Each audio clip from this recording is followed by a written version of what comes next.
So Daniel Green, you're going to have the affirmative. So you're going to go first with your opening statement. And let me check what your format's going to be. Oh, you guys did want to change your formats up a little bit. So yeah, you're going to get a 5-minute opener. Then there's going to be 2 rounds of cross-examination, but there's also going to be like 1 round of like rebuttals. You both can rebuttal to like each other's like opening statements, then 2 rounds of cross-examinations, then closers. Are you guys okay with that? We can make the rebuttals a cross-examination if you want to. Yeah, it works for me. I was under the impression that it was going to be 5-minute openers, 3 5-minute cross-examinations, and then a 5-minute closer. But I don't mind being flexible. It's fine with me. Actually, let's do that instead. I'm now noticing the rebuttal on the page, so I could have done a better job communicating. So let's do like 3 rounds of cross-examination instead. That's what you guys are probably prepared for. So we'll do that instead. Only if Jason's cool with that too. That's all right. Man, I'm good with either way. I just realized that. What you guys want to do? Okay. So we're gonna start with Daniel Green's 5-minute opener. And you can start anytime. I'll start your time when you say the first word. Wonderful, thank you. First, I must extend my thanks to the hosts for organizing, promoting, and moderating tonight's event, and to Jason for agreeing to participate. In a few senses, the conversation that's about to take place has been some time in the making, and it really is a treat to finally be having it. It's my genuine pleasure to be arguing for the affirmative in tonight's debate. Namely that atheism is indeed rational. My only request of the audience is that they listen closely and be as honest with themselves as they can in weighing up the quality of the arguments presented by both sides. Win or lose, my ultimate goal is that everyone involved will come out the other side of this experience with a clearer sense of how rational they think anyone's belief or lack of belief in the existence of a theistic deity really is. Let's be clear. Tonight's debate is not a debate regarding whether or not it is rational to experience belief in Yahweh or Jesus of Nazareth, as described in the Old and New Testaments of the Christian Bible and ancient West Asian mythology. This is not a debate about the existence of any specific theistic deity, but a debate regarding how rational it may be to find oneself unconvinced of the existence of any theistic deity that any religion may have already described, or that anyone may be able to think up. Let's also be clear about what theism and its direct counterposition, atheism, actually are. Theism, as distinct from polytheism, deism, pantheism, panentheism, or any other belief system that someone may have found themselves convinced of, is the belief in a particular kind of deity. Theism is, explicitly, the belief in the existence of a creator deity who continues to interact with its creation. This is a very specific kind of belief, and it's far from the only one for which any kind of argument can be formulated. Atheism is simply the absence of this kind of belief, the prefix "a" simply being a Latin placeholder for the word without. Atheists are very simply without the belief in a theistic deity. I presume Jason knows what it's like to experience what we might call adeism, apolytheism, apantheism, or apanentheism, so perhaps this is some common ground that we can share. I feel that what constitutes rationality is also worth touching on here. Hopefully we can all accept that rationality is the quality of being based on, guided by, or in alignment with reason and logic. At best, our own rationales favour sound reasoning, not just arguments that are valid in structure, and those which are also supported by a coherent body of evidence, and avoid unwieldy presuppositions. Otherwise, we are holding our beliefs to a standard of evidence that other contradictory beliefs can also meet relatively easily. Hence the abundance of conflicting, superstitious, paranormal, and religious belief systems accepted around the world, both at present and throughout history. Lastly, a quick experiment. I ask that the audience observes the palm of my hand. given what you know of it, do you believe there is a big black dot in the middle of my hand, or not?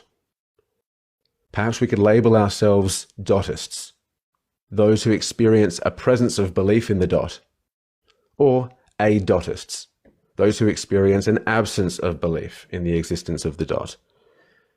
Maybe we could even get some audience participation going. One's in the chat if you consider yourself a dotist.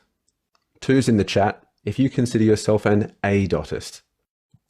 Personally, I can't find it in myself to think of someone as irrational for experiencing a lack of belief in the dot, as I can't think of any evidence that you might have detected in any way that would suggest its existence. Nor can I think of a sound argument that you could make in favor of it being undoubtedly real.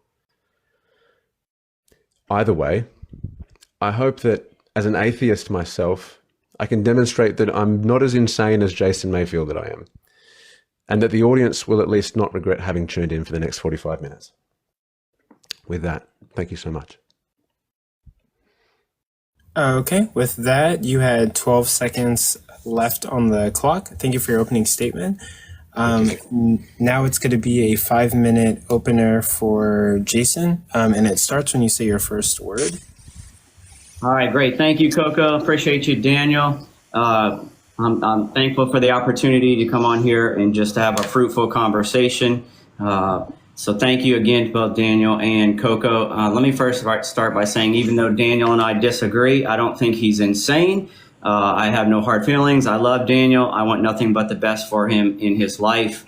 That's why I'm doing this debate ultimately, because I love people and I love Daniel. So let's just get to the crux of the debate. Daniel just laid out his opening statement. I want to point out that he did nothing to demonstrate that the denial of God's existence is rational. He mentioned a little bit about the theist God. He put some dot on his hand. Daniel is tasked with, first of all, demonstrating and proving that the denial of any God in all gods is rational. Now, Daniel and most atheists, in order to deflect, love to use the definition for atheism as it's just simply a lack of belief. I prefer to use an academic definition of atheism. So let's define atheism, then we'll define what it means to be rational. According to the Stanford Encyclopedia of Philosophy, atheism is standardly used to refer to the proposition that God does not exist, or more broadly, that the proposition that there are no gods.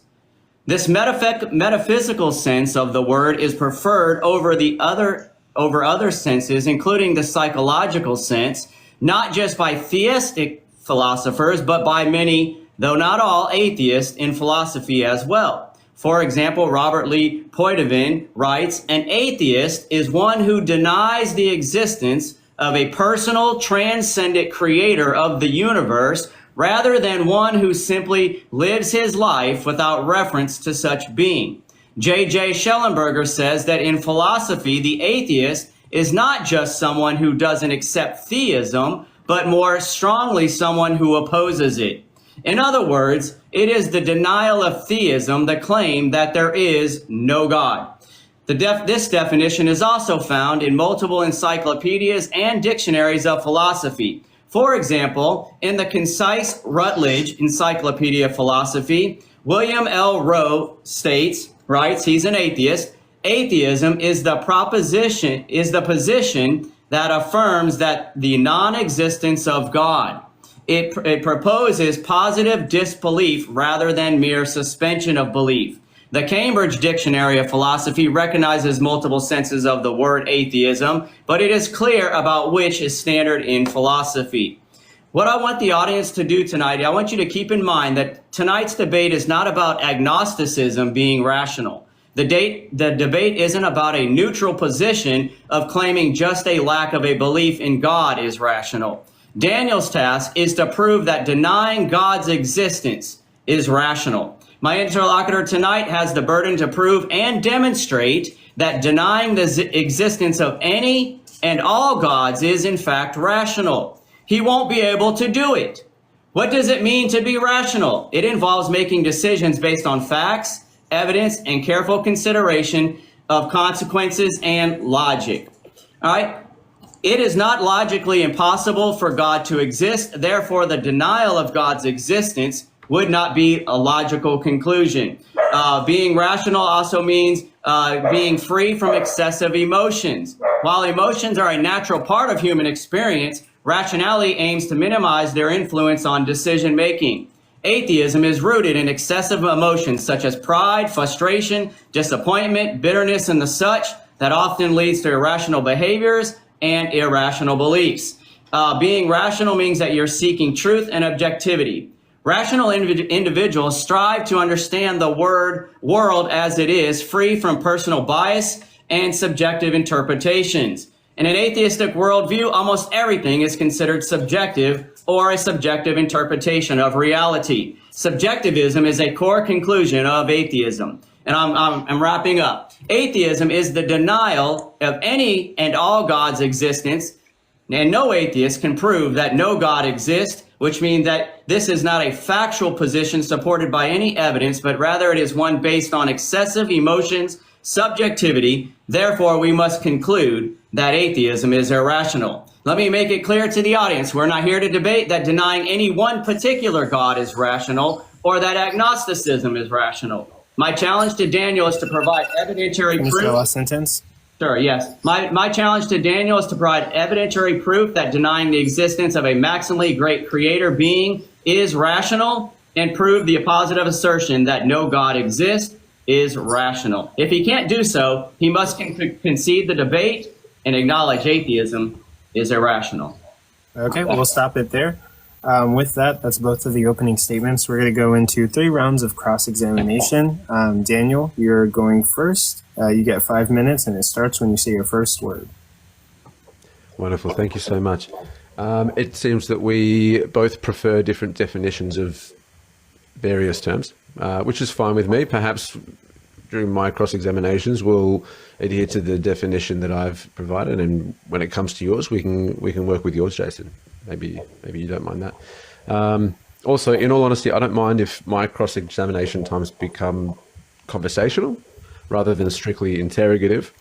But I will reclaim my time if I feel like you're straying from the point, if you're cool with that.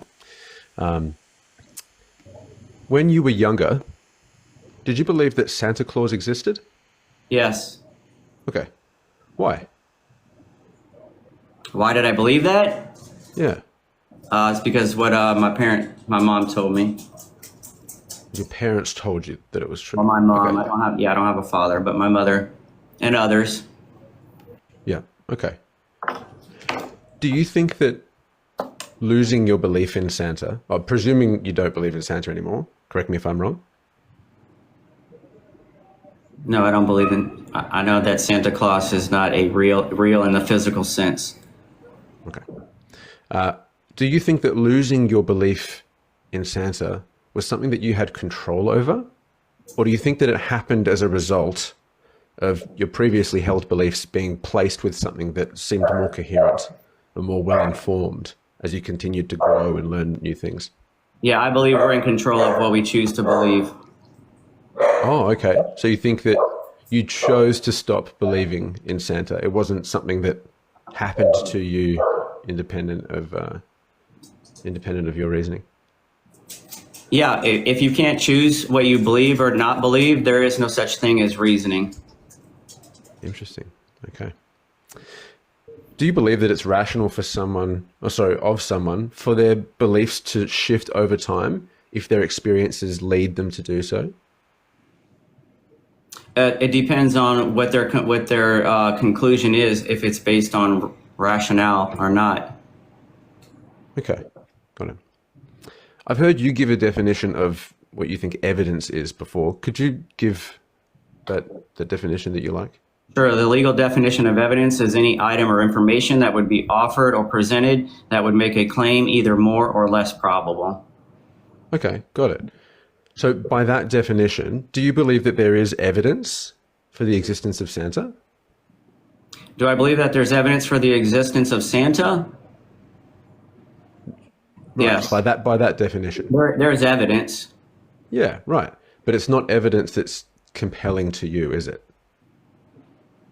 No. Right. Okay.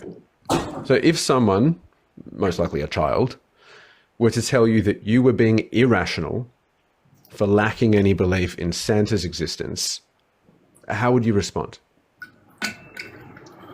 Say that again, I'm sorry. Given that you accept that there is evidence for Santa existing, and I agree with you, given that you accept that there is evidence of Santa's existence, if someone came to you, probably a child, and told you that you were being irrational for lacking any belief in Santa's existence, how would you respond to that? Sure. Well, you're asking me to respond as if I'm a child. A child is No. you just said As yourself. as a child. Wasn't the hypothetical that you gave me? No. If someone, like probably a child, it would probably be a child who said this to you, right? Yeah. If a child who believes in Santa said to you that you were being irrational for lacking belief in Santa, how would you respond to that? Well, I wouldn't be having this discussion with the child, so it's a nonsense. It's a silly hypothetical because I wouldn't be able to have a rational, logical conversation with the child. I feel like that's a dodge of the hypothetical. It's not a dodge. I know what you're trying. You want me to say? I mean, how am I going to argue with a child over whether something is rational or not when they really don't even have the ability to comprehend what rational is? It's just Okay, we can change the hypothetical. We can say that it's an adult.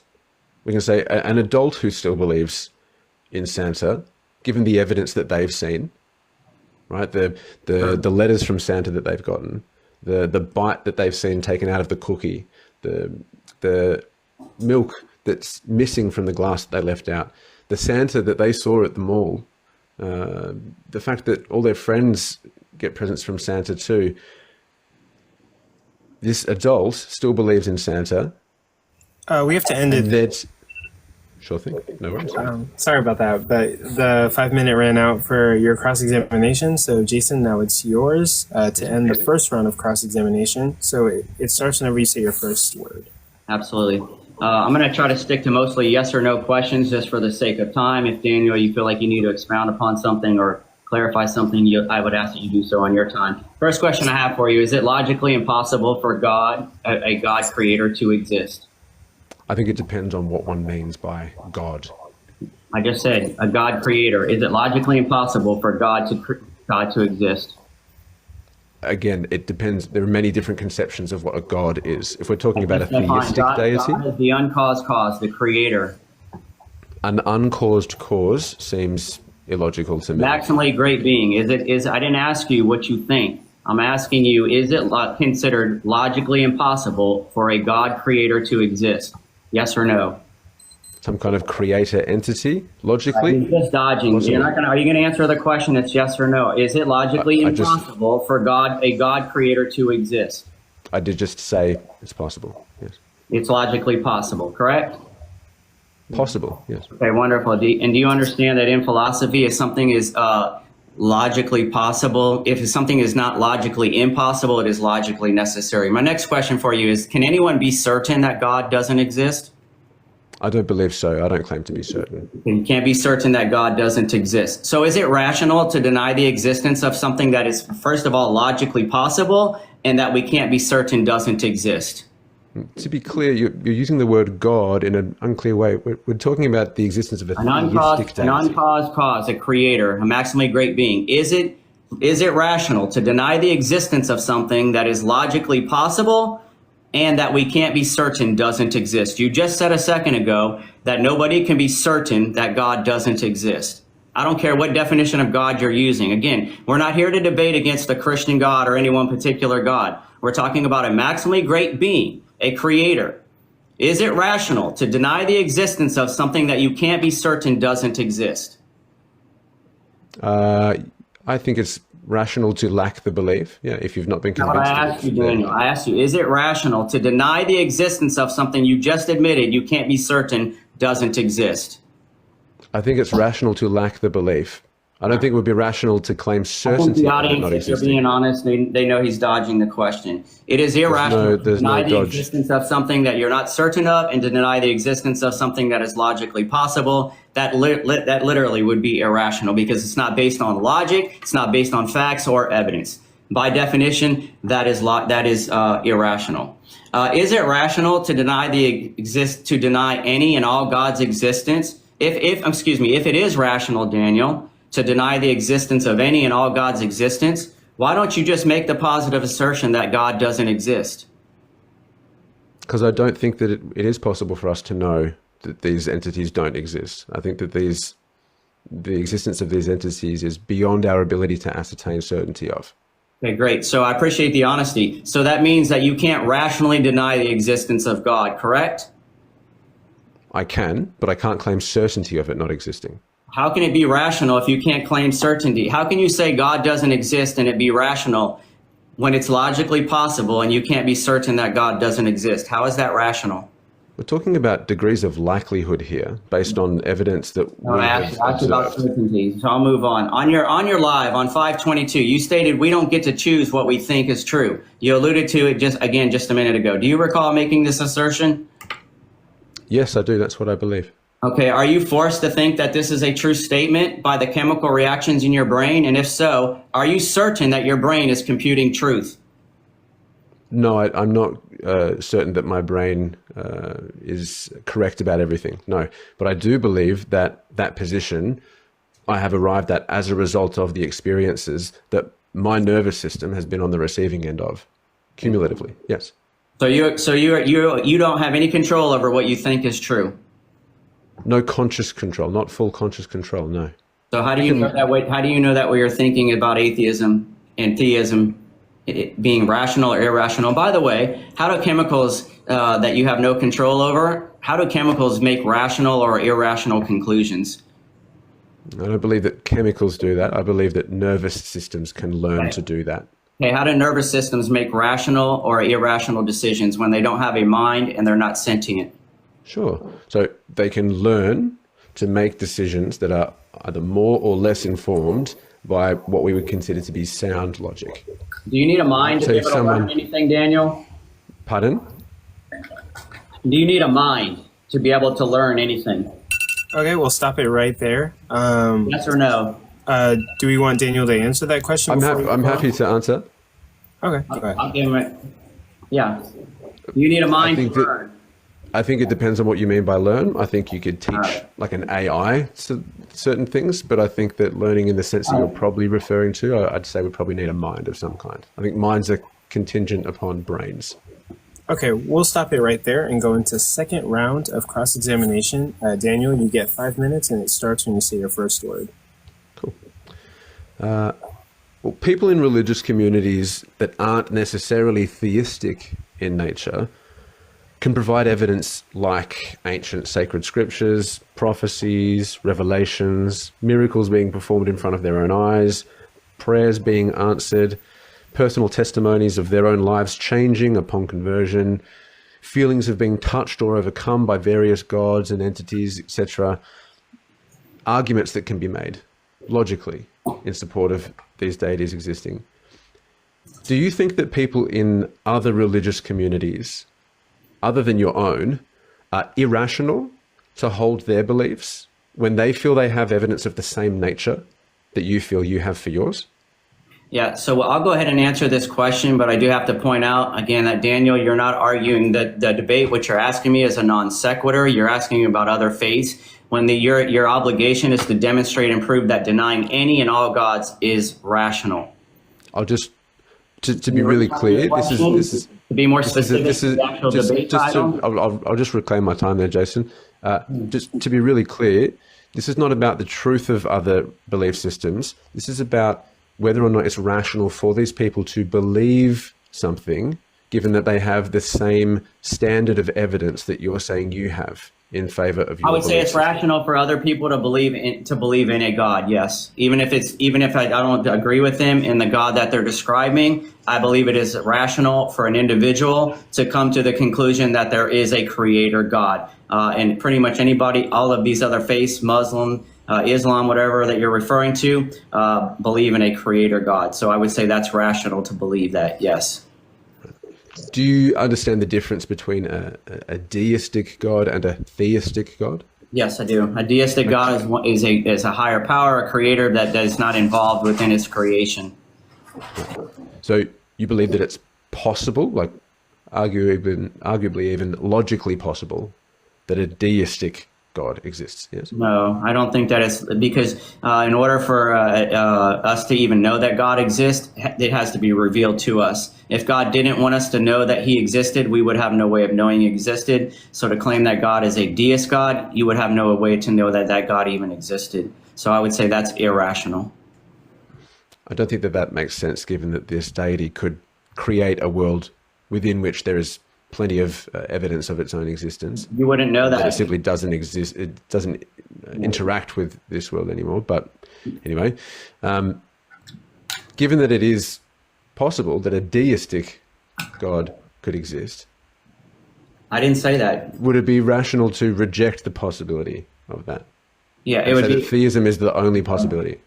Yeah, it would be. I'm not sure of your question, but I would say it's irrational to conclude that that a God is a deist God, because the only way that you would know again that God exists is if he revealed himself to you. It would have to be a personal God. Therefore, he couldn't be a deist God. You wouldn't know a deist God existed. So that would be irrational to conclude that. But you could believe that one existed, couldn't you? You can believe in whatever you want. You can believe that unicorns are a God. That doesn't make it rational or true. Yeah, I agree with you. Do you believe that hallucination is a real psychological phenomenon? Yes. Okay. Given that we know of many ways in which hallucination can be triggered, do you think that it's understandable that atheists don't find anecdotal experiences of a theist seeing, hearing, or feeling their deity to be compelling evidence of their deity being real? No, I don't think that's a rational conclusion. Interesting. Okay. Why not? Because in order for that to be a rational conclusion, you would have to have absolute certainty that the individual, that what they experienced was hallucination. If you don't have absolute certainty about that, or the person is just a normal, there's no reason for you to believe that they're hallucinating, that would be an irrational conclusion. But you can't be certain about anything anyway in your worldview, so it's irrational for you to really claim certainty of anything, Daniel, by your own admission. No, that's not true of my position. But to be really clear, I'm not asking whether or not it's rational to claim certainty of these people's deities not existing. I'm asking you, do you think that it's rational for someone to not be convinced that they definitely exist? No, I don't think it's rational just based on that, no. Okay. So even though we have a rational possible explanation for why someone might think they've seen or heard or felt a deity, you still think that it would be more rational to lean into the less rational explanation being the certainly true one? Okay, we have to cut the time there, but Jason, you can answer, and then we'll move on to our cross-examination. So when you assert that the position of hallucinations is either more probable or less probable, or I forget the term that you used, that's a subjective opinion. It's not rational to conclude anything when you don't have certainty. It's irrational to say anything. Just because you have theories or probabilities doesn't mean that that's a rational conclusion. Okay, and then we'll cut it there. Jason, it's going to be your turn to end the second round of cross-examination. Your time will start whenever you say your first word. Awesome. Daniel, is it true that you once believed in God? Yes, it is. I used to be a theist. Yes. Great. I heard you say that you stopped believing in God after you studied the evidence and obtained more information, essentially. Is that accurate? That's accurate. That's part of what led to that lack of belief over time. Gotcha. So earlier you stated that we don't have any control over what we determine to be true, or that you said basically we're not choosing what we believe or not believe. So based on that premise, and based on that, you said that you stopped believing in God after you studied the evidence and obtained more information. Did you choose the information to study and research, or did the chemicals or the nervous system in your, as you like to call it, did the nervous system in your brain choose what to study or to research? I don't think the chemicals chose. No, I think that my brain chose much of it. Some of it came up randomly because it's just what popped up next on my feed on like Facebook or TikTok or whatever. So your nervous system chose what information you were going to study out and research. Your nervous system did that. You didn't play any part in that. It's all involuntary. I believe that I am my nervous system. So to be really clear, I said that I did choose some of that, and some of it popped up randomly on my feed in accordance with what my algorithms were determining I was taking interest in, right? But much of it I did choose to pursue. Who? You said you are your nervous system. How does a nervous system choose anything? Again, a nervous system doesn't have a mind. It doesn't have self-awareness. It's not sentient. How does a nervous system choose anything? Well, our central nervous system is sentient. We know that sentience is contingent upon a central nervous system being fed sensory data from the external world. So that's not accurate to say. That's not a scientific explanation. But anyway, we'll move on for that. I don't want to get explicitly scientific explanation. Okay, there's no scientist or peer-reviewed article that says a central nervous system has sentience. No central nervous system has self-awareness and knows that it exists. It doesn't have a mind. That's entirely false. Anyway, let's move on from there. You stated that you stopped believing in God because you came to the conclusion the evidence isn't reliable or sufficient for God's existence. Is it your position that this nervous system in your brain, that there isn't any sufficient evidence? Is it the nervous system that came to this conclusion in your brain that there isn't sufficient evidence for any and all gods? My brain currently lacks the belief in any form of deity, as I don't see reason to conclude that there must be one, given what I've studied. Yes. All right, okay. So I guess I'm for all the audience here tonight, I'm simply debating a nervous system. I'm not debating Daniel. There is no Daniel. There is no him. I'm simply just debating a central nervous system. It's one nervous system debating another, which we have no control over than what we think, what we say, what we believe to be true. All right. These are all straw men. That sounds pretty rational. Those are your words. How did you decide the evidence? These are not my words. How did you decide the evidence isn't convincing or reliable without making any sort of choices? I did make choices. I don't believe that we have full conscious control over what our choices end up being. Choice and free will are not the same thing. Last question in this round. On your live on 522, you said that people used to think seizures were demonic attacks because they lacked information, correct? Yes, people still believe that to this day. Okay. Yes. You also stated that it was irrational. It was an irrational belief by those people, correct? It's understandable to me that they would jump to that conclusion, but I don't. I didn't say it was understandable. I understand why some people are atheists, but it doesn't mean it's rational. You said specifically that it was an irrational belief that they thought seizures were demonic attacks, and it was based on lack of information, correct? I think you could argue that it is irrational for people to jump to that conclusion, yes. So what you're saying is having a lack of information, a lack of evidence and a lack of information led to irrational beliefs. Ironically, the number one reason that atheists give and agnostics give for denying the existence of God or saying they lack a belief in God is due to a lack of evidence, a lack of information. You yourself have asserted that already on here. Essentially, you deny God due to a lack of information. Based on your logic, if you're going to be consistent, Daniel, you would have to conclude that atheism is irrational since it's based on a lack of information, admittedly by atheists and agnostics themselves. And I'll yield my time. I don't need to do that because I'm not claiming certainty of there being no deity of any kind or deities. Well, then you concede the debate. It's over. Okay, we're gonna stop the time there. That's gonna end Jason's cross-examination. Daniel, it's gonna be your cross-examination to start the third round of cross-examination, which is the final one before closers. Your time will start whenever you say your first word. Wonderful, thank you. Regarding our earlier experiments, would you call yourself a dotist or an a-dotist? I don't know what a dotist means. You're talking about a dot on your hand?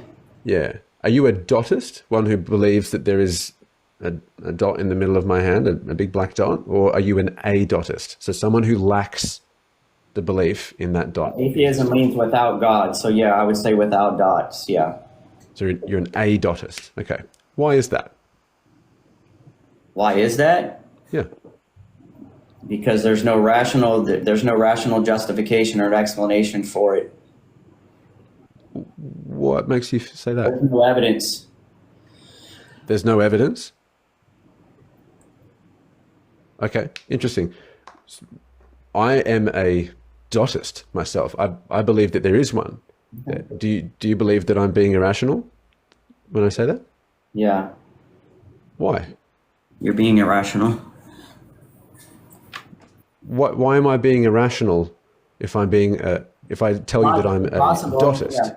It's logically possible, so I wouldn't say absolutely there's no dot on your hand. Okay, interesting. If someone told you that they believed in the dot, would you consider that to be good evidence of there being a dot? Of them just saying that? No. Okay. Do you think that it would be rational of you to lack the belief in the dot despite this other person's belief in the dot?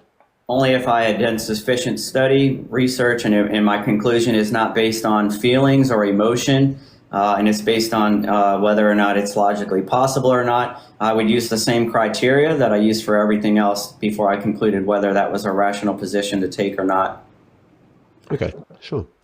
If someone told you that they could see the dot, even though you couldn't, would that turn you into a dotist? No. Why not?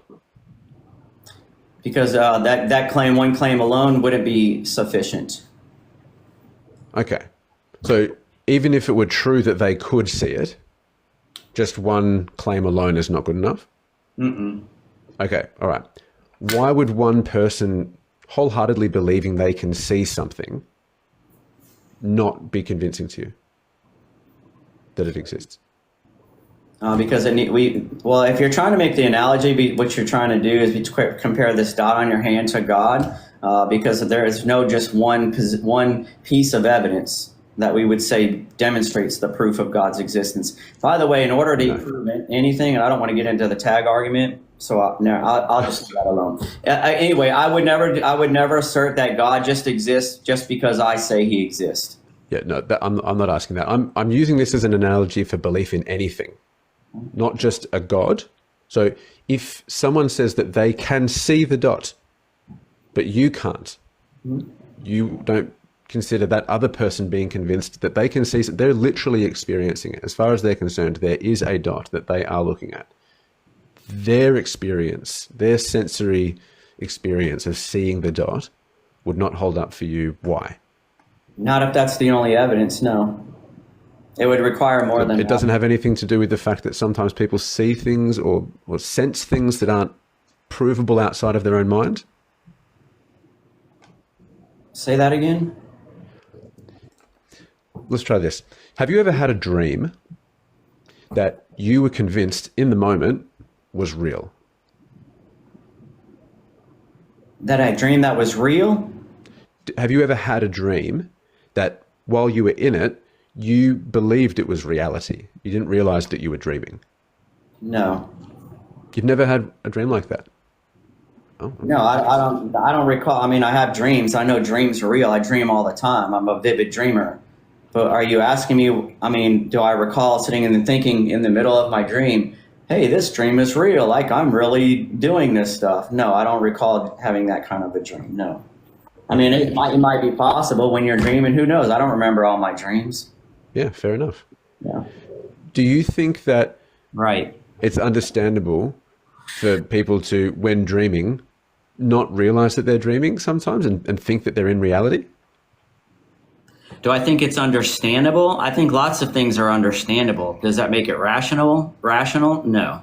That's what we're arguing. We're not arguing is denying the existence of God understandable. We're arguing whether or not the denial of God's existence is rational. I know, but I'm just trying to feel out exactly what you accept as being, rational grounds for belief. We do have to cut it there. So that will end Daniel's cross-examination. So Jason, we're going to do your cross-examination to end the third round and then move on to closing statements. So it'll start whenever you say your first word. All right, cool. since your belief is that we don't choose what we think is true and that our minds are just the byproduct of our brains, which you say is controlled by input information, basically, how does subjectivity actually exist in the atheistic worldview? We're not entirely sure. Okay. I think this is largely the hard problem of consciousness. We're still investigating this phenomenon. We don't know exactly why central nervous systems generate first-person subjective experiences. This is what neurologists and psychologists around the globe are fascinated by. Right. To jump to the conclusion that they're powered by souls or something would be like a soul of the gaps argument. You gave a sufficient answer. For the sake of time, I don't need you to elaborate on it. You gave me your answer. You said we don't really know. Is there an objective reason that anything exists? I'm convinced personally that reality exists. That's not what I asked you. I said, is there an objective reason why anything exists? Oh, sure. I think so. Okay, what is the objective reason that we exist? Sure. Wait, you're not sure? No, I don't know exactly what caused everything Gotcha. to Is there any intentionality to existence? I think intentionality kind of implies a mind that has intentions, and I don't perceive there to be some gigantic mind out there in the universe or outside of the universe that intended for it. So you don't think there's any intentionality to our existence, correct? I think that we experience having intentions, but I don't think that the universe or reality itself has an intention. Gotcha. I don't think that it's conscious. Okay, so great. So there's no intentionality to existence. Do you live your life without any intentionality, as though it's meaningless? No, because I am a subject.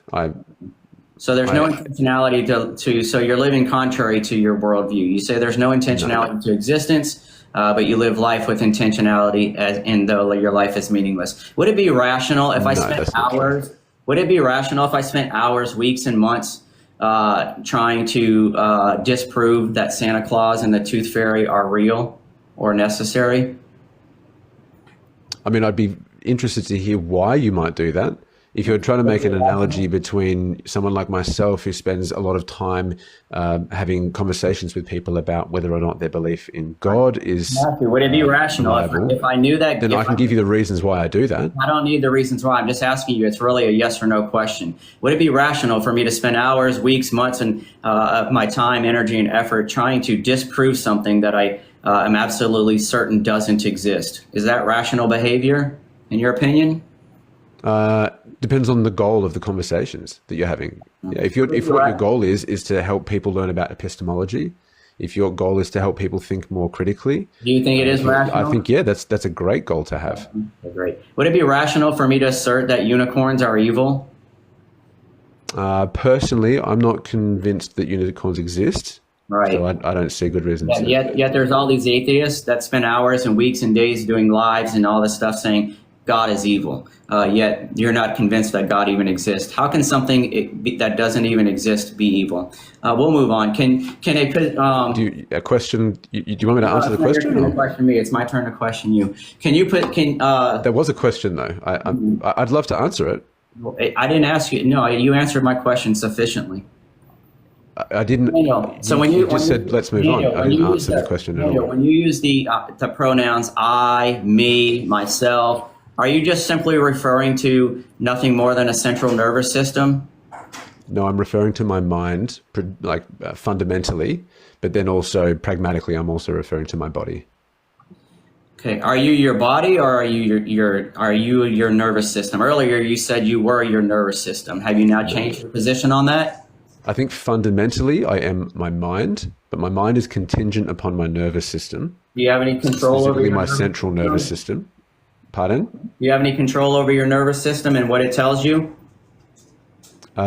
We have some conscious control over our nervous system. We can engage in biofeedback practices, which influence the way that our nervous systems respond and process information, but we don't have conscious control over the vast majority of our nervous system's processing.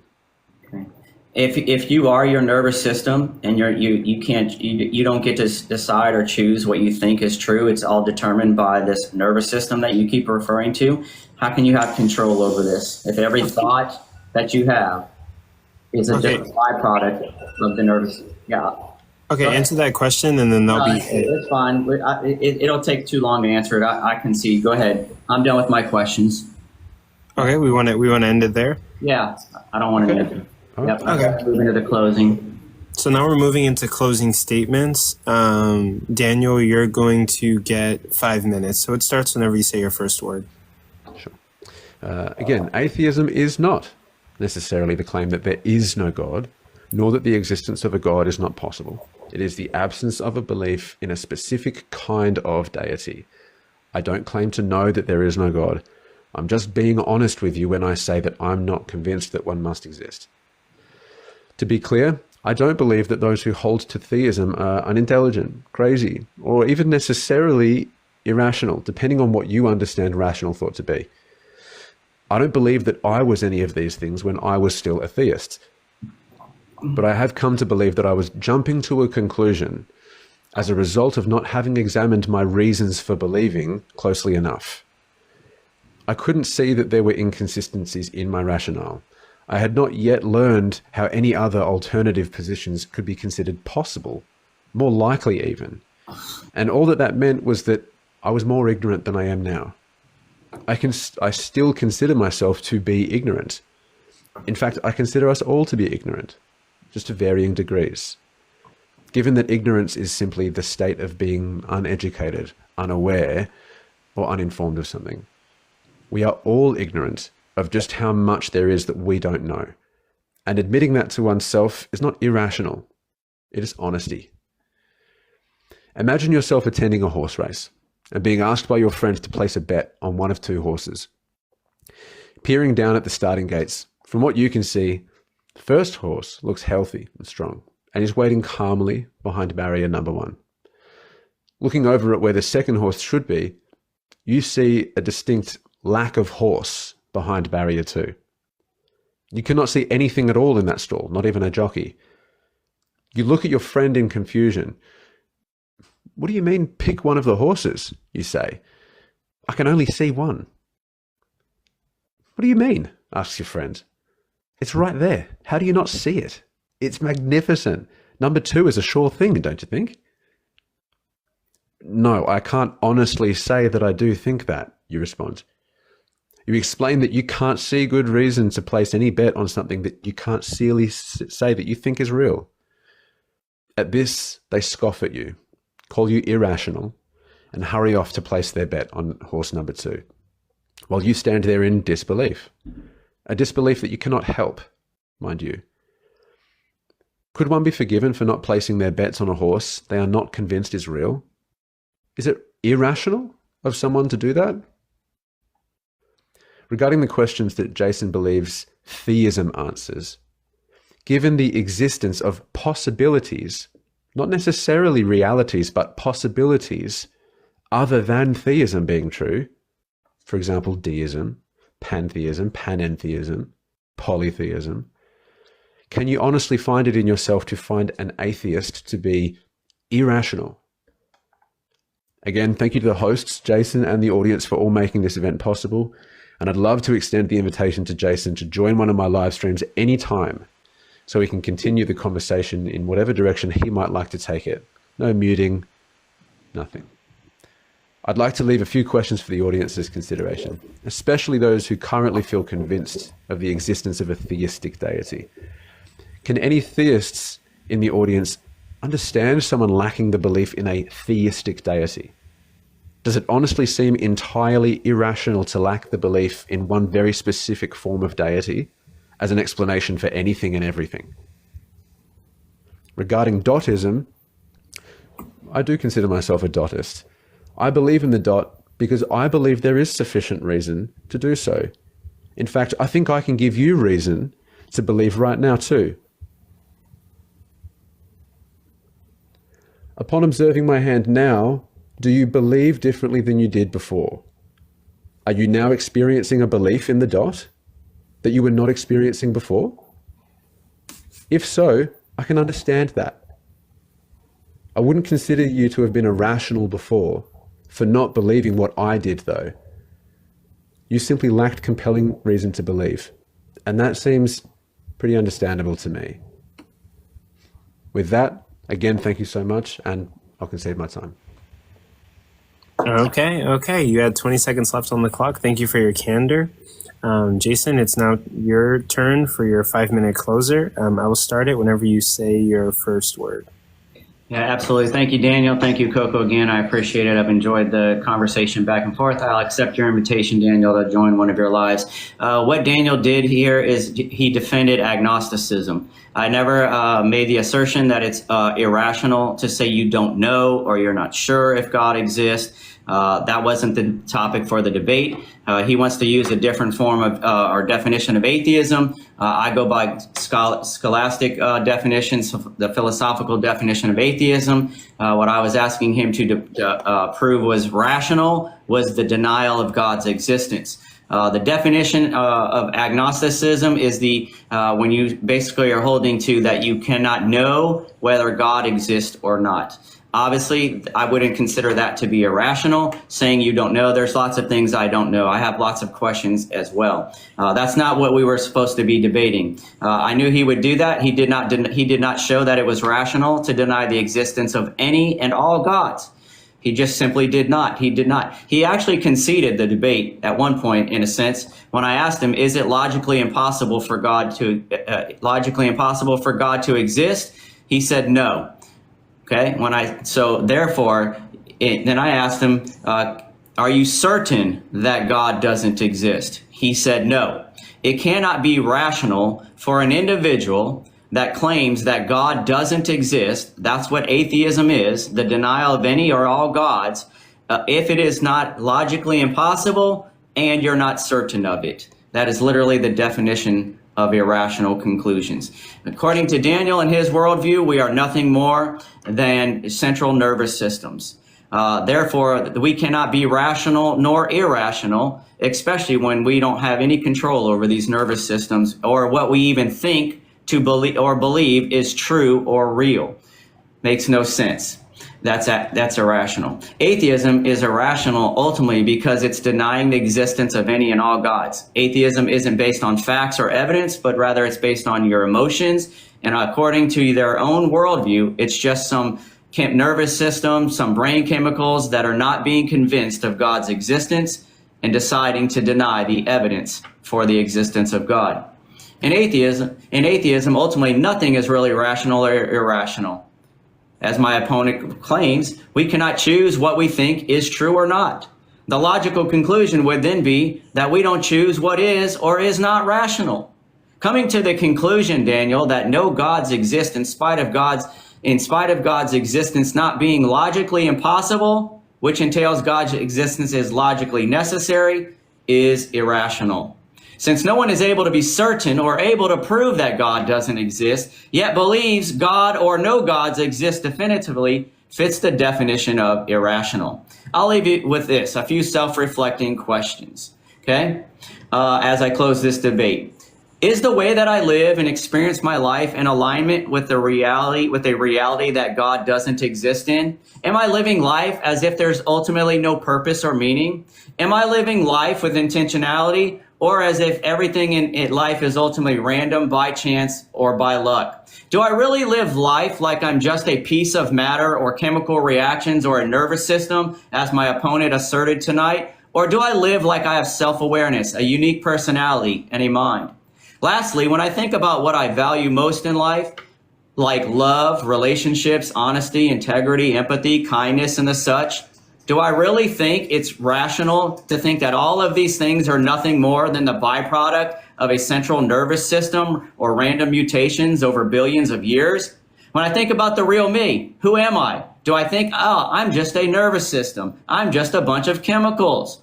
If you answered no to any of these questions, and you claim that God doesn't exist, your conclusion is irrational. My opponent did not prove that atheism is rational tonight.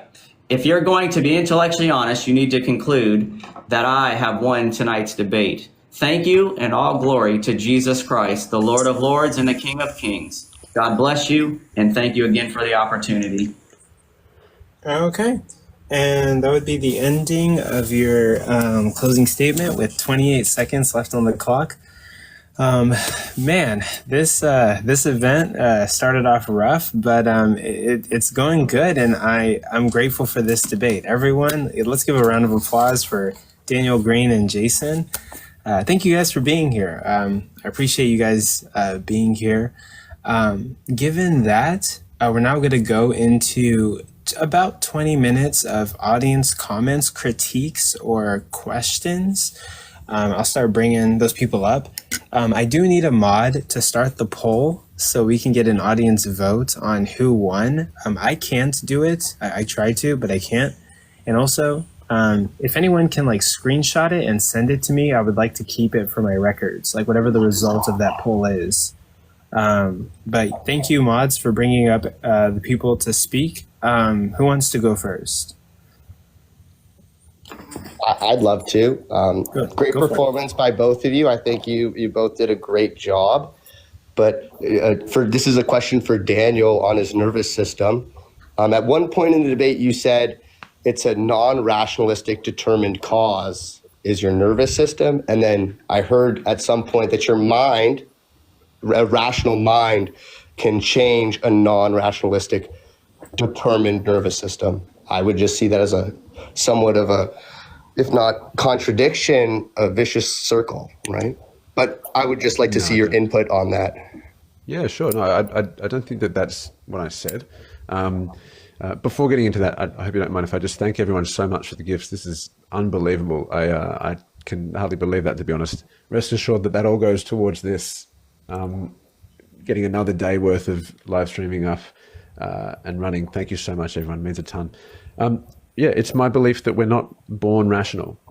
That's not how the human brain has evolved. It's not. It's not what we inherit when we're born. Rationality is learned, and depending on how much someone has learned about rationality, and how much someone has learned about cognitive bias, the shortcomings of the human brain's ability to think rationally, how much someone has learned about the psychological phenomena that impede their ability to think rationally.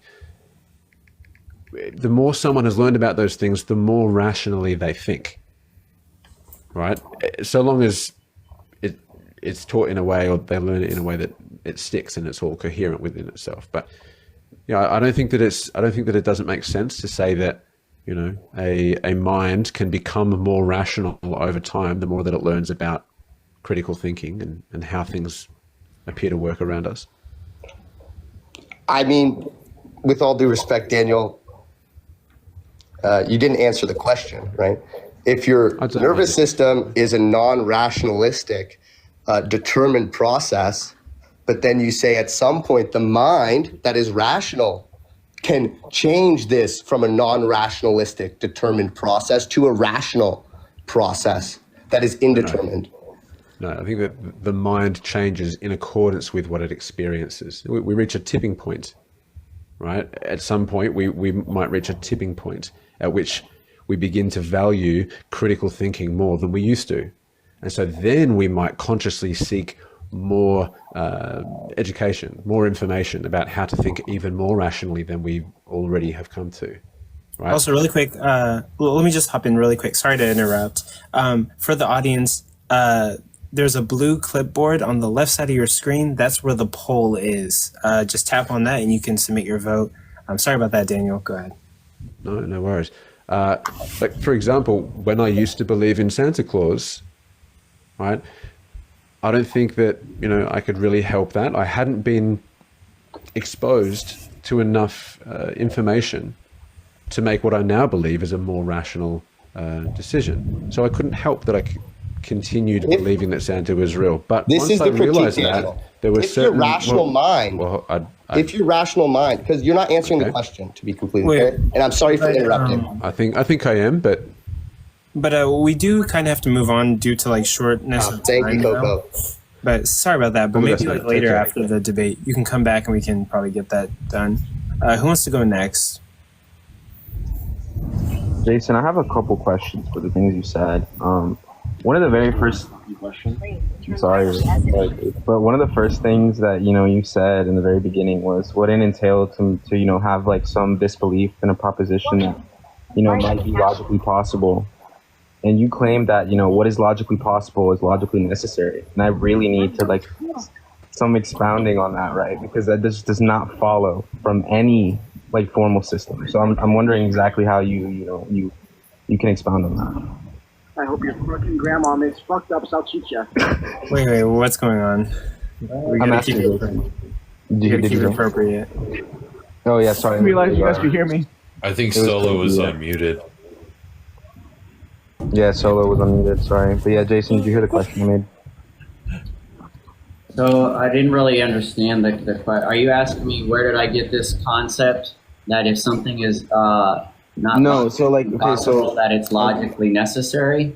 yeah, no, not even that. It's just a commitment to say that you can't disbelieve or have certainty of a disbelief of something that can be logically possible, right? The logical necessary thing, I'll just take that as a blunder, because if I don't truly think that you think that everything that's logically possible is logically necessary, right? I mean, this isn't my my idea. I didn't come up with the philosophy, but this is what philosophy. I mean, anybody can do the search for it. You can look this up in the Stanford Encyclopedia of Philosophy. Any philosophical academic work will tell you that if something isn't logically impossible, that it's logically necessary. But Yeah. So could you cite me? In answer to your question, what I'm asserting is I didn't say that you can deny whatever you want to. You can deny the law of identity if you want to. No, Jason, listen. That's not the question I was asking. I'm asking you if you make the commitment to say that you cannot hold a disbelief or have a certainty in the disbelief of something that is logically possible. Is that what you're saying? I said if something isn't logically impossible, then you can't have certainty that it is not that it doesn't exist. Okay, so you agree that it would so you and that's your stipulation for what is an irrational disbelief, right? No, that's not the only stipulation. By the definition of what is rational, means Your destination is on the left. rational means it would be based on it would be based on logic. It would be irrational. It would be counterintuitive, contradictory to say, well, yeah, even though it's logically possible, I know that it can't exist or doesn't. Well, okay, so that you agree to that. So your commitment makes you hold that you cannot hold a disbelief on essentially any unfalsifiable claim. You commit to that? Wait, restate your question again. But we do have to keep the question short. Let's keep Okay, going. that's just the last thing I'm gonna say. I'm just gonna say the statement out here. With that stipulation and that commitment you're making, you would call any disbelief of an unfalsifiable claim irrational. And I don't know how you get away with that if you hold to that stipulation. But that's all I'm trying to say. So yeah. Okay, we can go to the next person. The poll ended. Can someone take a screenshot of that and like Discord it to me for my records, or post it in like any Discord group chat? I'm gonna need that. But thank you. Next question. I have a question for Daniel, if I may. Go for it. Provided you a definition for rationale, which was anything which raises the probability of the proposition being true. Would you agree that even if someone has a trivial reason for believing a proposition to be true, it is still reason at all? I think that's the definition that Jason gave for evidence, not reason, to be clear. Is that Yeah, thank you. what you're talking Thank you about? for clarifying. My apologies. Is evidence the type of thing that provides reason for a belief? Yes, yeah. I don't believe that all evidence is equal in nature. I don't think that, the faith-based belief, for example, of someone that someone might have in a miracle having occurred necessarily means that a miracle occurred. I think that that's a miracle of the gaps argument, so to speak. Right?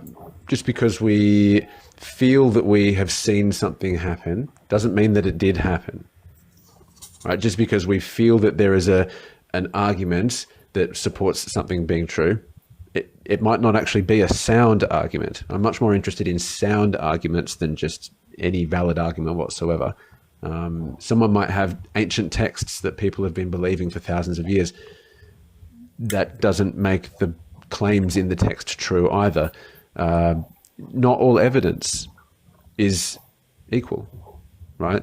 The evidence that I have had presented to me in support of any theistic deity specifically necessarily existing is not coherent. It doesn't convince me. I'm not compelled. That's okay. I mean, my last question is, if it's not a good reason, it's still a reason, even if it is unsound to somebody like you or Jason. So my question is, must something to be rational, must it provide a good reason or just reason at all? That's a great question. By my understanding of rationality, I would say that it in order for it to be an entirely rational belief, you would want it to be based on sound argumentation or coherent, or a coherent body of evidence. Anything less than that, oh, thank you so much. I've never had that one before. Anything less than that, I can understand someone forming a belief as a result of, but the varying degrees of certainty that we can have in our beliefs, I think, is the real question here. Okay. Next question. Who do we got next? Yeah, I'd like to ask Daniel. As a Dotist, I support you, and this is something I can get behind. That's why I made this profile picture here, if you can see it. Yeah. God. Yeah, good. No, I'm glad. I feel as though it's in your best interest, at least, to have put faith in it before you had reason to believe. But I'm glad that you see the dot. Jason, can you deny the dot now? Would you be able to deny the dot? Are you asking me if I deny the dot that I see on your hand? Is this serious? This is a serious question. What are we, like in middle school? I don't deny that I'm seeing a dot on your profile picture. No. What does that prove? How does that prove in any way? All these questions that you guys are asking do nothing to demonstrate the rationality of denying the existence of God. None of it.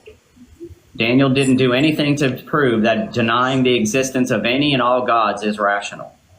Absolutely not. That's the question here that we were debating. But anyway. Under your definition of what atheism is. Well, I gave you a scholastic. I gave you the Stanford Encyclopedia of Philosophy. This is not a theologian definition. This is even what most scholars define atheism as. That's fine. And I gave you a morphological breakdown of what the word atheism we can continue the debate. That's fine. We can continue the debate another day. Any other questions? Because I do want to go spend some time with my family. Did anyone else have any questions for me? We are a bit out of time, but I don't see Cease to Know and Russell yet, so we can do a couple more questions until they arrive. They're both in the comments, by the way. I think Eric was next. Okay, Eric, you can go next, and then Cease to Know, Russell, request to come up as soon as possible so we can get that next debate going. Yeah, so I want to point out, so when we usually do a debate, it is... All right. Oh, what happened? Wait. Why are we dropping everybody? Well, I think I know his point, maybe. He can come back up and give it, but... Jason, what is it called when two people are debating? Oh, go ahead, Eric. You're back. Yeah, go ahead.